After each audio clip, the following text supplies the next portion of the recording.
Bienvenidos a Culto a la Noche. Hermanos, estamos de regreso con nuevas historias y hoy regresa su tema favorito, cultos y sectas. Recuerden que si tienen historias similares y quieren compartirlas, pueden enviarla al correo o los contactos que están abajo y en la caja de información. Antes de empezar, no olviden dejar un like y suscribirse si aún no lo han hecho. Y bueno, dicho esto, no demos más vueltas, pónganse cómodos y vayamos con las historias. Mi familia siempre ha sido pero que muy religiosa, por parte materna y paterna. Recuerdo que era verano, y fui a casa de mi padre a dormir. Ahí también vivían mis abuelos. Esa casa siempre me ha dado unas vibras muy raras. Siempre me sentía observado y sentía un aura que al irme desaparecía. De esa casa mi abuela era la más religiosa, tal vez de todo el pueblo sin exagerar, tanto que hasta tenía pinturas de Jesús dibujadas dentro y fuera de la casa, estatuas de la Virgen María, frascos de agua purificada. Ahora que he contado esto, pues voy a lo importante. Cada día de ese verano que iba a casa de mi padre, me levantaba a las 5:20 o 5:25 siempre. La primera vez que me levanté ese verano, no encontraba a mi abuela. Solía dormir con ella, ya que esa casa me daba bastante miedo. Me levanté para buscarla y, al salir de la habitación, la veo de rodillas con los brazos levantados, mirando a la única pared que no tenía un Jesús pintado. Lo que más me asustaba de esto es que siempre me exigía que me arrodillase con ella. Nunca supe cuánto tiempo nos quedábamos así. Perdía la noción del tiempo. Lo que debieron de ser minutos fueron horas para mí. Y así seguía pasando una y otra vez durante ese verano, siempre levantándome a esa hora y siempre encontrando a mi abuela de rodillas. Esa pared estaba pintada de un color gris que de noche era totalmente negro. Algo que recuerdo muy bien de esas veces que me arrodillaba era que al mirar la pared veía unos ojos. Tenía las iris negras y lo demás era un color amarillento. Tal vez solo haya sido la sugestión de un niño asustado, pero estoy seguro de que podía ver perfectamente esos ojos. Creo que sería todo, pero la conclusión a la que llegué es que mi familia paterna pretende ser religiosa para ocultar que están en una secta que venera al diablo. Mi abuelo también hace cosas raras por la noche, pero eso creo que ya no va aquí. Gracias. El fin de semana pasado, mi amigo y yo fuimos a un hospital abandonado que también fue un sanatorio para enfermos mentales. Cuando entramos todo estaba tranquilo y oscuro, porque fuimos de noche, pero íbamos preparados con linternas y demás. Llegamos allí sobre las 10 de la noche, hora española, y a las 12 empezamos a escuchar ruidos en el piso de arriba. Mi amigo y yo estábamos en el piso de abajo, ya que el hospital tenía 4 plantas. Nosotros pensamos que eran más personas, ya que ese sitio era muy famoso porque la gente hacía rituales satánicos. Mi amigo y yo decidimos subir al sitio de los ruidos. Era en una sala normal y corriente donde había una camilla de hospital y material médico. Había una foto de cómo era antes. No era nada fuera de lo normal, solo había una escalera y nos dio curiosidad. Ya no estaba la escalera, se había caído, pero seguía habiendo ruidos, así que fuimos a la sala donde se escuchaban. Por la ventana de la puerta vimos una secta satánica. Tenían el círculo satánico en el suelo y una ouija, varios candelabros. Iban todos vestidos con una túnica blanca y negra, menos uno que estaba de rodillas en el suelo. Para cuando lo vimos, ya estábamos en el tercer piso del edificio. Mi amigo y yo intentamos irnos de allí sin hacer casi ruido, pero ya era tarde. Uno de los 6 nos había visto. Empezamos a correr lo más rápido que pudimos. Nos separamos en las escaleras del segundo piso. Mi amigo siguió por abajo y consiguió salir, pero yo no tuve tanta suerte, ya que me quedé en una habitación que tenía camillas, armarios. Había también material médico y cogí un bisturí, pero estaba oxidado. Como mucho con eso le podría dar tétanos, pero bueno. Empecé a escuchar pasos y gritos, pero los gritos venían de fuera. Era mi amigo que ya había salido. Yo me asomé y, al verme, gritó: «¿Dónde estás? Hay una escalera», lo cual era mentira, pero los de las sectas lo escucharon.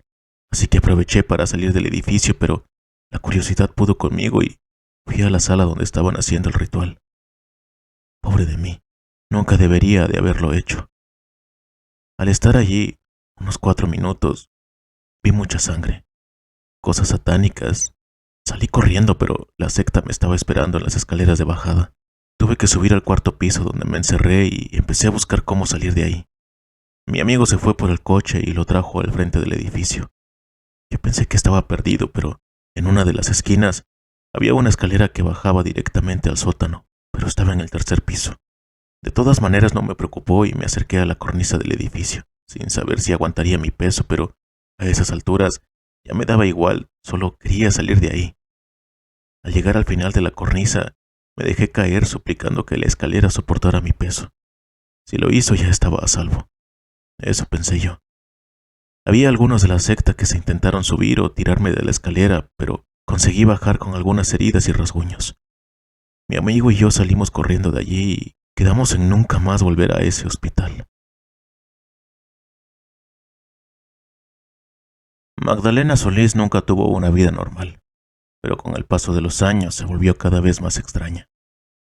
Se hizo conocida en México como la suma sacerdotisa de la sangre, pues participaba en una secta repleta de asesinos que, luego de asesinar a sus víctimas, realizaban rituales donde bebían la sangre de estas personas.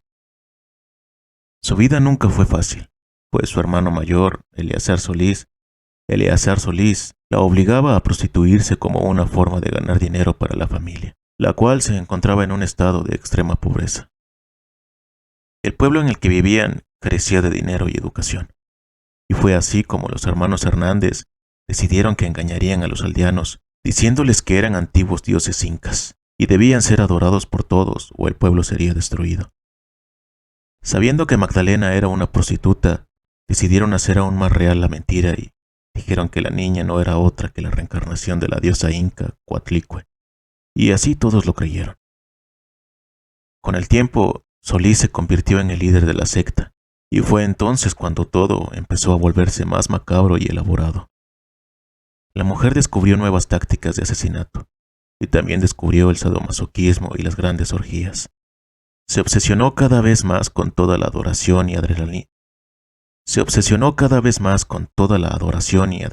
Que brindaban los servicios.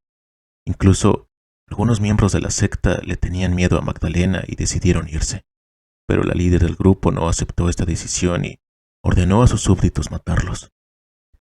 Ahora la sacerdotisa vivía como una reina. Había convencido a todos los aldeanos para que fueran sus esclavos. Con trucos de lo más elaborados, decidió reunir a las chicas más bellas del pueblo, incluso niñas, para enseñarles cómo funcionaba el sexo. Después de esta especie de clase práctica, las niñas fueron vendidas a traficantes. Además, durante los servicios todos eran obligados a fumar marihuana y peyote, un pequeño cactus originario de México, y beber la sangre de animales sacrificados para obtener la inmortalidad. Los rituales de sacrificio ahora se basaban en el antiguo ritual azteca. Cada miembro debía golpear a las víctimas y sus corazones eran cortados mientras aún estaban vivos. Luego se drenaba la sangre y se colocaba en copas y se bebía como una especie de vino mientras se producía el desmembramiento. Pero todo ese horror no duró mucho. Alrededor de 50 personas murieron en 1969 cuando denunciaron la secta a la policía. Como la ciudad era conocida por sus leyendas de tesoros escondidos dentro de las diversas cuevas que allí existían, un niño de 14 años encontró por error la cueva donde se llevaban a cabo los rituales y huyó asustado a la comisaría. Apenas explicó lo sucedido, un policía decidió investigar porque no le creyó al adolescente, pero terminó asesinado apenas llegó al lugar, junto con el niño. Al no encontrar al investigador, enviaron vehículos y, al llegar, descubrieron una especie de granja comunitaria con alrededor de 20 familias y todos creyeron a los farsantes de esa secta. Los líderes de la secta intentaron escapar, pero los hermanos Hernández fueron asesinados y Magdalena y Eleazar fueron sentenciados a 50 años de prisión. Esta es una historia real, sucedida en 1969 en México. Yo soy de Ciudad de México, pero desde muy pequeño mis padres me llevaron a Irapuato, en Guanajuato. Cuando crecí me fui a estudiar a Guanajuato, capital. Como sabrán, es una ciudad bastante antigua, de casas y muchos túneles y callejones que se conectan entre sí. Total, cuando inicié la universidad, empecé a juntarme con unas personas que estudiaban Derecho y Ciencias Políticas. Algo raro porque yo era de control de calidad y esos chicos solían ser de un círculo social muy cerrado.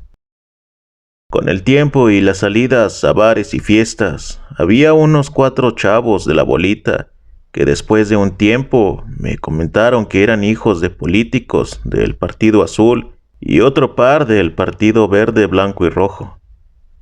Un día uno de estos chicos hizo una fiesta en casa de sus padres, lo cual no era para nada común. Era una casa bastante grande, en una privada por la presa de la Hoya. Parecía muy normal, pero esta vez se sentía más extraño. Entonces fuimos y me di cuenta que ellos eran más raros en el tema que en esta fiesta. Solo éramos 6 hombres, yo y los chicos que menciono.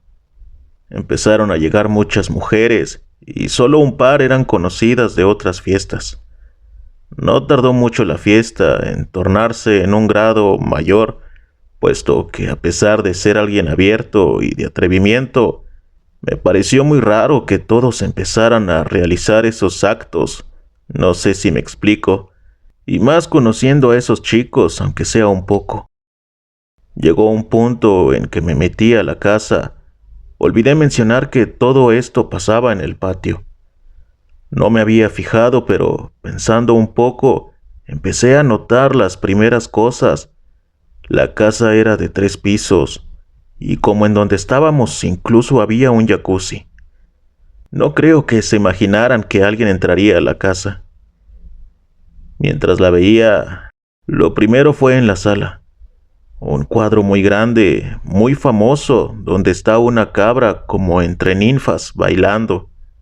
No había tele en la sala, pero había velas negras con un símbolo como celta. En el baño, como pequeñas manchas naranjas añejadas, como de sangre oxidada.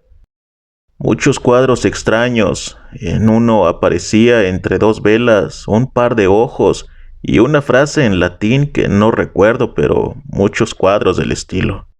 Un busto de bronce que, aunque no lo decía, me pareció que era de Rasputín por el aspecto. Me pareció raro, pero al final a cada quien le gustan sus cosas y decidí no juzgar eso. Con el tiempo ellos tomaron más confianza conmigo, e incluso con un par de papás de estos jóvenes tuve un par de conversaciones y parecían muy agradables. Lo primero realmente grave fue que allá por el 2017 pasó un supuesto accidente en la Facultad de Derecho. Una mujer se aventó del techo muriendo en la caída. Se dijo y se rumoró muchas más cosas, pero uno de esos rumores es cierto. Aunque no me dijeron porque después lo descubriría, pero solo sabía que habían sido estos chicos. Incluso la chica tenía signos de forcejeo. Ellos habían sido. Y aunque eran sutiles al hablarlo frente a cualquiera, a mí ya me tenían confianza y lo único que decían era que había sido un accidente. Pasaron un par de semanas. En una fiesta nos amanecimos y salió la plática de las creencias y las dudas existenciales y todo eso. Ellos coincidían en el principio de la alquimia, que dice que ante cualquier creación se requiere un sacrificio. De ahí ellos me empezaron a invitar a unas juntas de un grupo que ellos acudían. Desde siempre sabía que ellos acudían a ello, pero pensé que eran cosas de riquillos o algo así. Nunca le puse atención o le hice caso. La reunión era a las afueras de la ciudad, por la carretera a Irapuato. Me pidieron que fuera formal, así que me fui con el único traje que tenía. Pasaron por mí, llegamos a aquella casa. Desde el principio me dijeron que fuera muy reservado respecto a lo que acontecía ahí, y conociéndome no había problema en ello. Al entrar, era una tipo hacienda bastante lujosa. Un jardín enorme y un estacionamiento igual. Te das cuenta que es algo importante para aquellos, ya que todos los autos que estaban aparcados tenían gente esperando a los que entraban. Desde choferes hasta guaruras, al entrar un camino rodeado de esculturas, algunas bastante interesantes y otras muy extrañas como un dragón con cabeza de león o una cabra con cola de serpiente, bastante detalladas como mandadas a hacer. Entraron en una puerta igual de detallada hacia un pasillo. Cabe recalcar que era de noche y lo único que se veía era un camino de velas que iban hacia un salón grande. Pensaba que era una excusa temática para hacer orgías o alguna cosa bizarra, pero cuando en el salón vi a los señores padres de mis conocidos, supe que esto era algo más serio. En un momento pensé que esto era más serio, sabiendo el tipo de personas que había. Realmente estaba arrepentido de estar ahí. Sabía que había sido un error. Sabía que a esas personas con tanto poder no les gustaba que alguien curioseara en sus cosas. Todos eran muy elegantes. Cuando comenzó, salió, creo, el líder, un hombre bastante alto y de físico imponente. Nos concedió un antifaz que solo dejaba a la vista el ojo izquierdo para los más jóvenes. Comenzaron cánticos de coro y él dio un discurso explicando el por qué acontecía esa reunión. Era para otorgar un sacrificio para la creación de una sociedad y cosas así. ¿Saben? No sabía qué pasaría. Por un momento quise salir corriendo, pero creo que eso hubiera sido estúpido, viendo las personas con las que estaba y dónde estaba. Lo mejor era esperar a ver qué pasaba y rogar porque no fuera yo eso que tenían que dejar atrás como ellos decían. Comenzó la lectura de un libro viejo con idioma arameo. Lo notaba porque, a pesar de que no hablo latín, lo identifico al igual que algunas lenguas antiguas. Ellos comenzaron una coreografía. No podría decir que era baile, pero caminaban en círculos y ellos portaban un collar bastante vistoso. Todo fue bastante bajado de tono. De repente dijo que era tiempo del gozo antes del cambio. Y se abrió una puerta de donde salieron mujeres en gabardina blanca con antifaces cerrados. Notaba que la mayoría estaban nerviosas. Cada hombre de la orden, como se hacían llamar, por no decir el nombre completo para evitar lo obvio, tomó a una mujer y la guió hasta el patio. Un camino de velas recorría hasta el fondo del patio. Después se nos dio una flor. No soy bueno con las plantas, solo sé que era una flor azul. Y en fila recorrimos el camino hacia el patio. Al llegar, noté en el centro un círculo grande, como de 10 metros de diámetro, con muchos, pero muchos símbolos. Les entregamos la flor a cada mujer. Con una mano tomaban la flor y con la otra, los hombres de la orden, todos sacaron una daga pequeña de un bolsillo de la gabardina que portaban las chicas. Se desprendieron de las gabardinas y estaban desnudas. Eran unas mujeres muy hermosas. Lo que siguió fue que nos formaron a los jóvenes frente a las mujeres y con la daga de un solo movimiento y al mismo tiempo, los mayores hicieron un corte en la palma derecha y con la sangre abundante les dibujaban símbolos en el vientre. Después de algunas palabras más, prosigue a decir casi gritando que comenzaba la sintonía. Se nos dijo que prosiguiéramos a la creación. Tuvimos que desnudarnos y comenzar el acto, mientras esos hombres veían tenues e inmóviles. Es una sensación escalofriante y extremadamente incómoda y extraña. Esto duró aproximadamente 15 minutos hasta que el acto acabó. Después trajeron a un caballo y una cabra cuando nos formaron en fila, solo para observar al líder sacar un machete y, bastante atónito, ver cómo dejaba al caballo y a la cabra decapitados. y poniendo las cabezas en 2 símbolos en el centro del círculo. Al terminar nos dijeron que bebiéramos sangre de caballo como en copas pequeñas como de aperitivos de restaurante. Sabía salada. Cuando todo terminó, nos cambiamos y nos quitaron el antifaz con un solo ojo. Nos dio un pin de un caballo con cuernos y nos dijo: ahora ves el mundo con ambos ojos. Nos vestimos y cambiamos. No sabía qué pensar ni qué hacer. Para no alargar más la historia, un par de días después me fui a Ciudad de México por un par de años y cambié todas mis redes. Nunca dije nada, nunca más quise regresar a esos hechos. Me perdí y oculté para que por cualquier cosa ellos saben dónde estoy, y eso es seguro, pero saben que no soy un peligro. Pero siempre sabré que eso es muy serio, y esas personas se lo tomaban en serio. Y respecto de la chica que conté que se cayó, años después supe que ella estuvo en una ceremonia, pero ella no lo tomó tan bien y, por ser un peligro, los chicos la aventaron. Eso fue lo que me dijeron, y conociendo la situación, es lo más factible. Una disculpa por lo largo que pueda ser la historia. Gracias por escucharme.